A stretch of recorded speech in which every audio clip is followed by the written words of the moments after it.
S, வீடு, schools, hotels, store room இங்கெல்லாம் partition wall கட்டணும்னாலும் இப்போ பில்டிங் ஓனர்ஸோட first choice Renocon Rapid Wall Panels.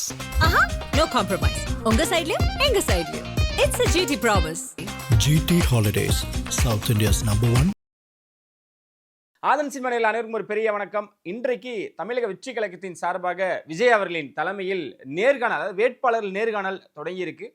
பனையூரே கிட்டத்தட்ட பரபரப்பாக இருக்குது அப்படின்னு தான் சொல்லணும். ஏன்னா நிறைய பேர் விருப்ப மனுக்களை வழங்கியிருக்காங்க. அதை இன்றையிலிருந்து அதில் குறிப்பிட்டு சிலரை விஜய் அவர்கள் பனையூர் அலுவலகத்தில் வச்சு நேர்காணல் செஞ்சுக்கிட்டு இருக்காங்க. ஸோ எந்த மாதிரியான வகையில், எந்த அடிப்படையில் அந்த நேர்காணலானது நடந்துக்கிட்டு இருக்கு அப்படின்னு நம்மக்கிட்ட நிறைய பேர் கேட்கும் பொழுது, விஜய் அவர்களுக்கு தெளிவாக தெரியும் எத்தனை ஆண்டுகள் நம்மளோட பயணிச்சாங்க, அவங்களுக்கு இந்த அரசியல் சார்ந்த நாலேஜ் அப்படின்னானது எப்படி இருக்குது, இந்த களத்தில் அவங்க எப்படி வேலை செஞ்சுருக்காங்க, மக்களோடு அவங்க எவ்வளோ ஒன்றிணைஞ்சு இருக்காங்க அப்படின்ற விஷயத்த ஒவ்வொரு பாயிண்ட்டாக எடுத்து முன் வச்சு அடுக்கடுக்கான கேள்விகளை வேட்பாளர்கள் முன்னாடி வச்சிருக்காரு. இந்த நேர்காணல் அப்படின்றத பார்த்தீங்க அப்படின்னா இன்றைக்கு காலையில் கிட்டத்தட்ட ஒரு 11 மணி அளவிலிருந்து நடந்துகிட்டு இருக்கு. உள்ள இருக்கக்கூடிய எல்லாருமே கிட்டத்தட்ட ஒரு பதட்ட சூழ்நிலையிலே இருந்துகிட்டு இருக்காங்க அப்படின்னே சொல்லலாம். அவங்க ரொம்ப தெளிவாகவும் கேரண்டியாகவும் இத்தனை நாட்கள் வேலை செஞ்சுக்கிட்டு இருந்தாலும் இன்றைக்கு அவங்க வேட்பாளராக அவங்க தேர்வு செஞ்சாதான் அவங்க இத்தனை நாளாக செஞ்ச வேலைகளுக்கு உண்டான ஒரு பலனாக இருக்க போகுது. விஜய் அவர்கள் எத்தனை கேள்வியின் எத்தனை அடிப்படையில் முன் வச்சிருக்காரு அப்படின்ற ஒரு விஷயங்கள் நம்ம கேட்கும் பொழுது நம்மளோட சோர்ஸ் சொல்றது என்ன அப்படின்னு பார்த்தீங்கன்னா, மக்களோட வழி தெரிஞ்சவரா முதல்ல இருக்கணுங்க. இந்த காசு பணம் இதெல்லாம் பார்த்து நாங்கள் யாரையும் முன் வச்சு நாங்கள் இது இவ்வளோ தூரம் பண்ண கிடையாது. அதான் சொல்கிறேன், இத்தனை ஆண்டுகளாக பயணிச்சவங்களை தான் நாங்கள் நேர்காணல் எடுக்க போகிறோம். அந்த விஷயத்தில் தெளிவாக இருக்காங்க.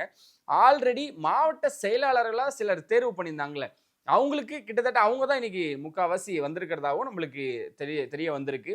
ஓகே, எந்த அடிப்படையில் அப்படின்னு கேட்கும் பொழுது, மக்களோட நீங்கள் எவ்வளோ ஒன்றிணைஞ்சிங்க, நீங்கள் எந்த ஊர்லேருந்து வரீங்க, அவங்களுக்கு என்ன தேவைகள் இருக்குது, உங்களோட தெளிவான விளக்கங்கள் அவங்கக்கிட்ட இருந்து வருதா, அது மட்டும் இல்லாமல் இத்தனை ஆண்டுகள் நீங்கள் பயணிச்சிங்களே, இது எந்த நோக்கி நீங்கள் உங்களோட பயணம் இருந்துக்கிட்டு இருக்கு, நீங்கள் இன்கேஸ் அந்த ஊரில் நீங்கள் நின்று வேட்பாளராக நிற்க வச்சோம் அப்படின்னா நீங்கள் என்ன மாதிரியான விஷயங்களை உங்களோட சைட்லேருந்து சொல்லுவீங்க அப்படின்றதுக்கு அந்த மாதிரி ஒரு பெரிய ஒரு விஷயங்களாக கேள்விகளாக முன் வச்சிட்டு இருக்காரு விஜய் அவர்கள்.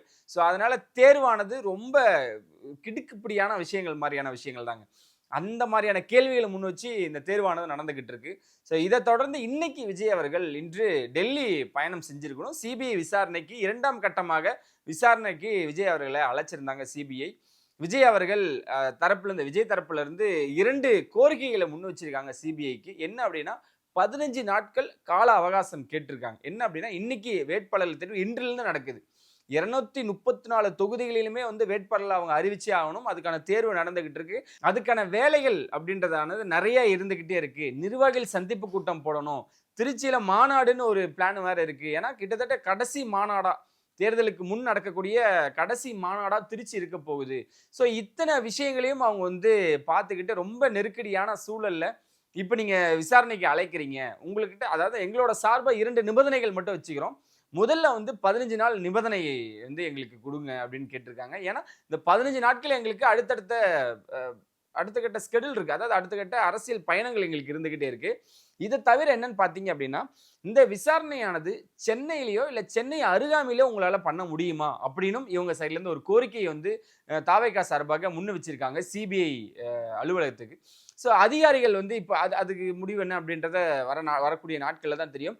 இது மட்டும் இல்லாமல் கரூர் சம்பவமாக செந்தில் பாலாஜி அவர்கள் இந்த மாதிரி எல்லாருமே அழைச்சிருக்கிறதாம் நம்மளுக்கு தகவல் வந்துகிட்டு இருக்கு. விஜய் அவர்கள் தரப்புலேருந்து 2 கோரிக்கைகள் வச்சிருக்கிறதாம் நம்மளுக்கு வந்துகிட்டே இருக்கு.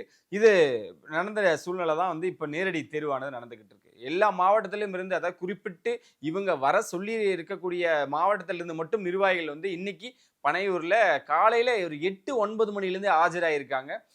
உள்ள அதுக்கான தேர்வானது நடந்துகிட்டே இருக்கு. இது ஒரு பக்கம் இருந்தாலும், இந்த மகளிர் தினத்தன்னைக்கு விஜய் அவர்கள் அந்த 4 பாயிண்ட்ஸ் ஹோட்டலில் வச்சு சொல்லக்கூடிய விஷயங்கள் இன்னும் அதிகமான ஒரு பரபரப்பை ஏற்படுத்தியிருக்கு.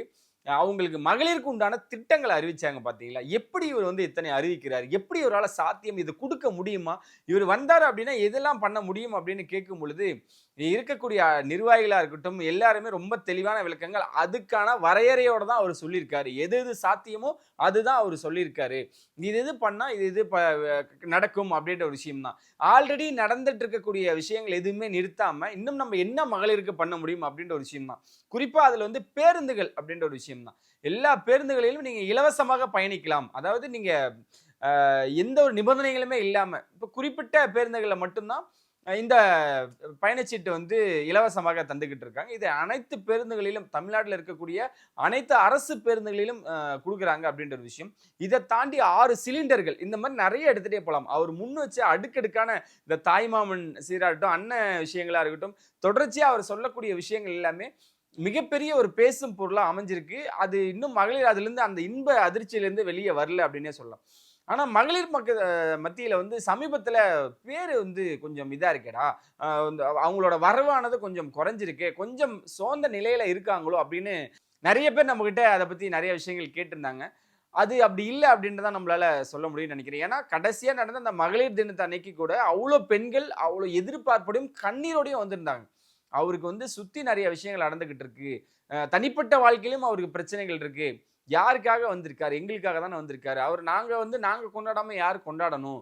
ஸோ அவரு எங்களுக்காக வரும்பொழுது நாங்க அவருக்காக வரக்கூடாதா அப்படின்னு ரொம்ப எமோஷனலா கண்ணீர் மல்க நிறைய பெண்கள் பேசுறதையுமே நம்ம பார்த்திருந்தோம். அதெல்லாம் நம்ம பார்க்கும் பொழுது பெண்கள் மத்தியில் அவரோட செல்வாக்கு குறைஞ்சிருச்சு, ஆதரவானது குறைஞ்சிருச்சு அப்படின்னு நம்மளால எடுத்துக்க முடியல. அவ்வளவு லேசாவும் எடுத்துக்க முடியாது. இதுல ரொம்ப தெளிவா தான் இருந்து, அதனாலதான் அன்னைக்கு அவர் சொன்னக்கூடிய விஷயங்கள் கிட்டத்தட்ட பேசி முடிச்சிட்டார்.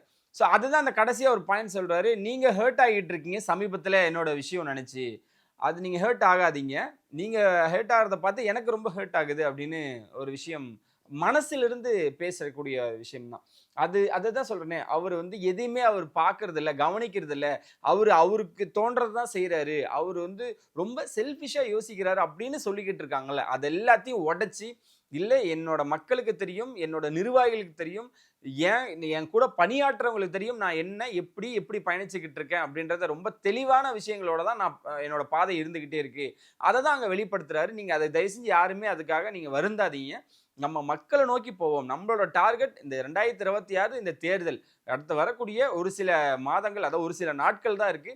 அதுக்கு நம்ம பயணிச்சு நிறைய விஷயங்கள் பண்ணுவோம் அப்படின்னா அவர் எங்கேயுமே சோர்ந்து போலீங்க. நீங்க பாருங்களேன், அவரு நிறைய விஷயங்கள் வந்து சிபிஐ விசாரணையா இருக்கட்டும், இந்த மக்கள் சந்திப்பு கூட்டம் சமீபத்தில் நடக்கவே இல்லை, அந்த ஒரு வருத்தமா இருக்கட்டும், வேட்பாளர் தேர்வு நடந்துகிட்டு இருக்கு, அதுக்கப்புறம் இந்த தேர்தல் வாக்குறுதிகள் ஒரு பக்கம் நடந்துகிட்டு இருக்கு, வேட்பாளர் தேர்வு அந்த அறிவிக்கிறதுன்னு ஒன்று இருக்குல்ல, யார் யார் எங்கெங்க நிக்க வைக்கணும் அப்படின்ற விஷயம், நிர்வாகி சந்திப்பு கூட்டம் எந்த நிலையில இருக்கு, அடுத்து எந்த ஊர்ல நம்ம நடத்தலாம், மாநாடு எங்க போடலாம், இப்ப திருச்சியா இருந்தாலும் அதுக்கான அடிப்படை விஷயங்கள், அனுமதின்ற விஷயங்கள் இத்தனை இருக்கு. நம்ம புது கட்சிக்கு நிறைய நிபந்தனைகள் இருக்கு, அதுல இருந்து எப்படி நம்ம மக்களை சந்திக்கிறது, இந்த மாதிரி அடுத்தடுத்த விஷயங்கள் தான். இன்னமும் சொல்றேன், இந்த தாவேகா சார்பாக இந்த தெருமுனை பிரச்சாரங்களும் இந்த கொள்கை விளக்க பிரச்சாரங்களும் நடந்துகிட்டு இருக்கு.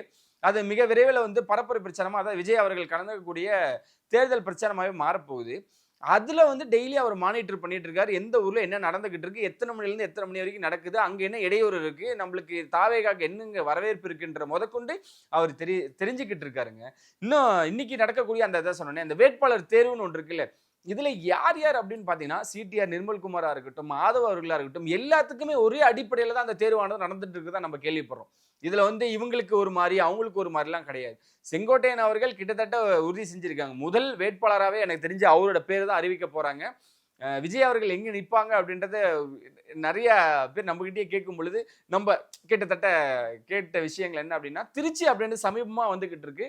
திருச்சி அப்படின்றது எவ்வளவு பாசிபிள் அப்படின்னு நம்மளுக்கு தெரியல. 50-50 இருந்துகிட்டே இருக்கு. சென்னையில ஒரு இடத்துல கண்டிப்பா விஜய் அவர்கள் நிக்க போறாங்க.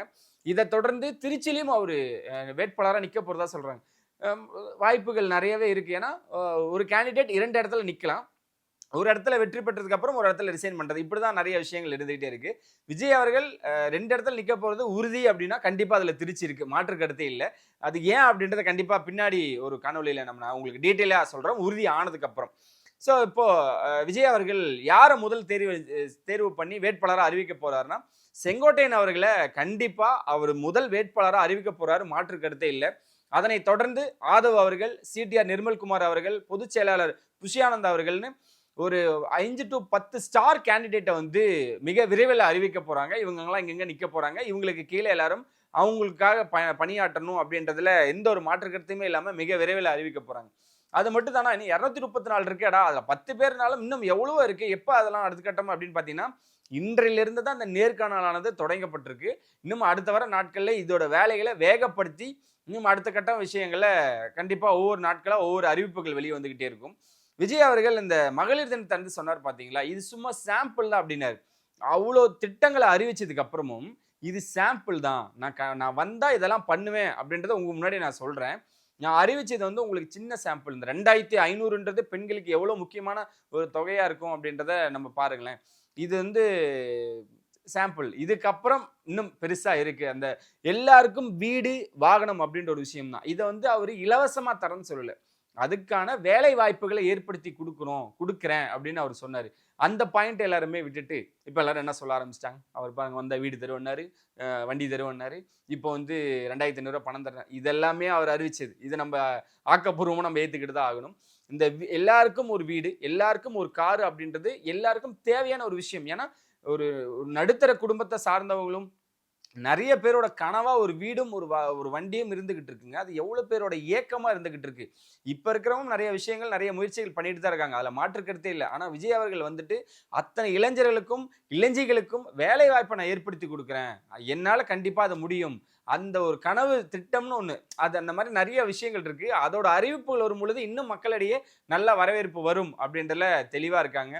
நம்ம கேள்விப்பட்ட வரைக்கும் நான் உங்களுக்கு சொல்லக்கூடிய விஷயங்கள் நான் சொன்னது. செங்கோட்டையன் அவர்கள், புஷியானந்த் அவர்கள், ஆதவ் அவர்கள், சிடிஆர் அவர்கள், இதை தொடர்ந்து ஈசிஆர் சரவணன் அவர்கள், கோயம்புத்தூர்ல விக்னேஷ், லெப்ட் பாண்டி, சேலம்ல பார்த்திபன், இந்த மாதிரி ஒவ்வொருத்தரும் இந்த ஸ்டார் கேண்டிடேட்டா இருக்கக்கூடிய ஆட்களோட அறிவிப்புகள் மிக விரைவில் வெளிவரும். விஜய் அவர்கள் எங்க நிக்க போறான்ற ஆர்வத்தோட நானும் எதிர்பார்த்துக்கிட்டே இருக்கேன். தொடர்ச்சியா நிறைய விஷயங்கள் பேசுவோம். நன்றி, வணக்கம்.